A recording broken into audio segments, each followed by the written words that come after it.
Sasar nenek-nenek bawa kalung emas, komplotan jambret lintas kabupaten di Jatim diringkus, waspadai modusnya. Sepak terjang 4 orang bandit penjambret spesialis kalung emas nenek-nenek yang telah beraksi di 5 kabupaten Jatim berhasil dibekuk oleh tim Jatanras Polda Jatim.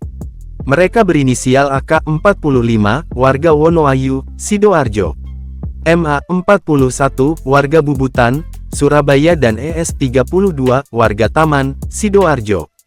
Sebelumnya, tersangka TN, 27, warga Kesamben, Jombang telah ditangkap lebih dulu oleh anggota Satreskrim Polres Jombang, dan kini sedang menjalani hukuman pidana penjara di Lapas Jombang.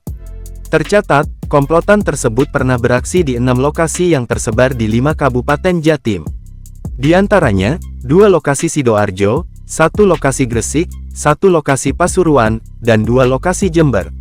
Menurut PS Kanit 3 Subdit 3 Jatanras Ditreskrimum Polda Jatim AKP Fauzi, eksekutor utama dalam komplotan tersebut adalah tersangka AK.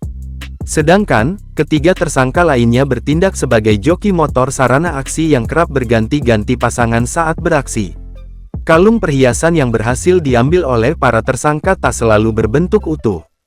Terkadang, mereka bakal menjual ke seorang penada untuk dijual seharga kisaran 3-4 juta. Mereka ini pakai joki gonta-ganti pasangan. Untuk eksekutor di semua lokasi, tersangka AK. Sasarannya, ibu-ibu lansia yang melakukan kegiatan di pagi hari, ujarnya saat ditemui tribunjatim.com, di Mapolda Jatim, Senin, tanggal 26 Februari tahun 2024. Kemudian, Direktur Ditreskrimum Polda Jatim Kombes Pol Totok Suharyanto mengatakan, asaran aksi komplotan tersebut, kalangan perempuan berusia lanjut usia atau nenek-nenek yang sedang beraktivitas di jalanan sepi. Seperti sedang menyapu halaman teras rumah atau sedang berbelanja pada pagi hari. Modusnya, para tersangka bakal mendekati korbannya yang berada di jalanan sepi itu untuk berlagak menanyakan alamat.